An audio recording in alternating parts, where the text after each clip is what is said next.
মার্কিন president Donald Trump one big beautiful bill act নামে এক নতুন আইন প্রস্তাব করেছেন।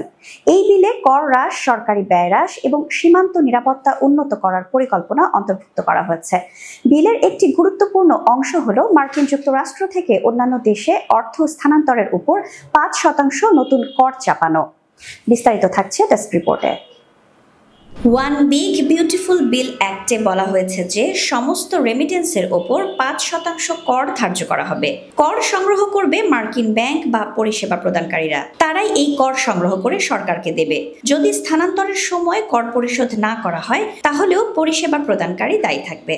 মার্কিন নাগরিক এবং দেশেই যাদের জন্ম তারা এই করের আওতাভুক্ত থাকছেন না। তাদের নাগরিকত্বের প্রমাণ দেখাতে হবে এবং মার্কিন কোষাগারের সঙ্গে একটি বিশেষ চুক্তি করতে হবে। প্রেরিত অর্থের পরিমাণের উপর ভিত্তি করে এই বিলে কোনো কর ছাড় দেওয়া হয়নি। এর অর্থ হলো প্রেরক যদি মার্কিন নাগরিক না হন তবে ছোট স্থানান্তরের উপরও কর আরোপ করা হবে।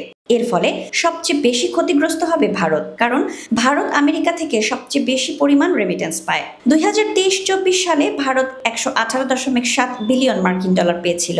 এর 27.7% এসেছে মার্কিন যুক্তরাষ্ট্র থেকে। এই রেমিটেন্সের বেশিরভাগই আসে H-1B এবং L-1 ভিসায় মার্কিন যুক্তরাষ্ট্রে কর্মরত ভারতীয়দের কাছ থেকে। প্রকৃতপক্ষে গত বছরে জারি করা H-1B ভিসার 70%-এরও বেশি ভারতীয় কর্মীদের থেকেই এগিয়েছে।